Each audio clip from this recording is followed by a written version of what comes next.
Previously, in the anime, Makoto revealed to Luto that his mana could expand limitlessly over time, which was shocking because no amount of training could raise someone's mana, so Luto told Makoto to keep it a secret or he will become a test subject for someone. He gave Makoto a guide his old master wrote about mana training, and he got another book from Eva regarding mana.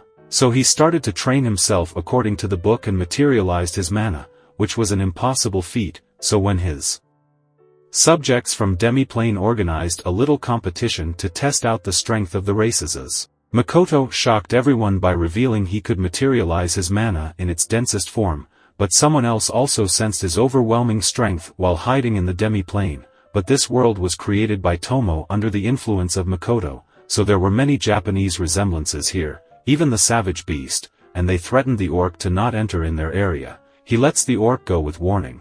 And Makoto got the news of it. The attacker seemed to be a wolf and a bear. Tomo told him it was to the north. And she told Makoto to deal with the beast first before stabilizing the weather, so Mio got the idea to make a dinner out of that bear, but hard pass on that one. Makoto wanted to talk things out, as he feels special about them, like the way he feels towards Dragon from Fantasy, so Tomo was all on board if Makoto wanted to have a dragon, but bro wasn't interested. Well anyways. Makoto goes to the north to find the beasts and saw the claw marks. There the bear showed up to intimidate him, but bro swiftly goes behind and falls for its soft fur. But then he knocked out the bear in a single get-go, and sensed wolf nearby. He introduced himself and called them out, but the wolf didn't listen and attacked him. Their strike weren't getting through, and they realized the terrifying mana they sensed was actually from this guy. Wolves thought Makoto is the king of this land who came to conquer their lands. But Makoto told them he had no such intention as he just got here to meet them as a neighbor.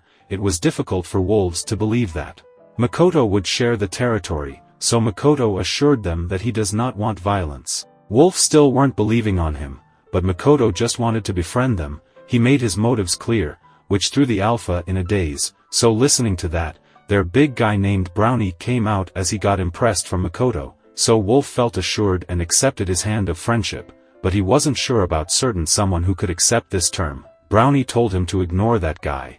If he wants, he will show up. So both sides accepted for their right to rule their own land, and that's how a new sanctuary was made in the woods of Demiplane. But someone couldn't control their hunger for porcelains, and Makoto advised them about leaving a few fruits to get a heavy harvest next year, but Tomo still couldn't hold back her addiction, and there the eagle showed up that Wolf and Brownie were concerned about. He came to have a talk and got short to get comfortable. Tomo was surprised how many surprises are hidden in Makoto's world, but it was technically her world as well. So Tomo thought of this beasts like their child, which agitated someone far away, but their boulder bird introduced himself, as he wanted to rule over the sky. Makoto had no problem with it, and that concluded their worries.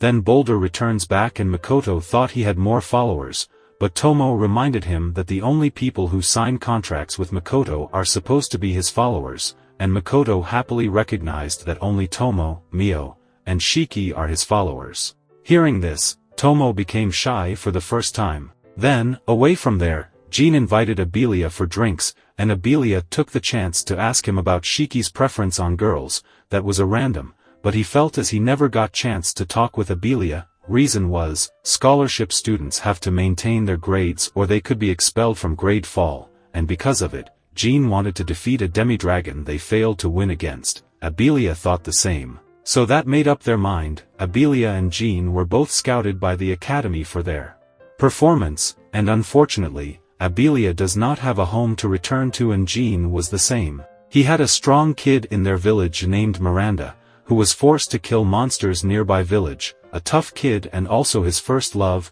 Jean started to lend her a hand in her job and once entered the forest to investigate by villagers' order. Not long after that, they came across a place where they found a magic lab, and suddenly a chimera came out of the storage, with hands poking out of his back. Miranda stood tall and swiftly killed the monster all by herself, and Jean just watched her kill that thing and spilled out that she's a monster herself. Way to ruin himself. Because Miranda got heartbroken and left, he felt guilty and more so he hated his village, so he wanted to get stronger to see Miranda and apologize to her, and his first obstacle for that is Demi-Dragon, and Eris told Makoto that his lovely students are planning for a round 2 with that dragon, and he wasn't angry at them, but they were missing Rembrandt's sister in their team. But Lime reported that they returned to Rostgard Academy and now they are planning with others for their fight. Their levels were enough to take out that dragon. But Eris tells him she saw a whole horde of demi-dragons near the river. That's one hard to believe coincidence,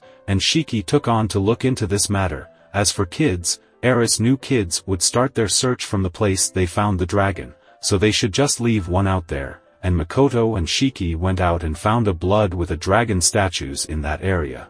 It looked like a summoning ritual. So Shiki goes along with his investigation, and Makoto found the horde, so he made a way with solid mana to drop down in the middle of their horde to fight everyone all at once. And Shiki found the demons who were behind all this, and Makoto eventually saved only one demi-dragon and left it for the kids to handle. So they took that chance to have their rematch. They worked like a team and mages made barrier to defend, but its attacks was heavy, so Mishra absorbed all of the fire. There, Dainion used all of the elements to boost his power and speed, and Delis a heavy blow. Others didn't lag behind and contributed in their own way, and in the end, they finally managed to beat the dragon out, but back to his roots again, Miranda, or you could say Sophia, came back for some reason and recalled those old memories. She found here that she was created by Luto, the ancient dragon, but she still remembers Jean and about that day, but her goal was to kill all the dragons and move forward with her fate, and that's where episode 12 ends. But watch all the previous episodes in the playlist section if you haven't seen them yet. Playlist link is in the description, so catch up to enjoy more. Until then, take care.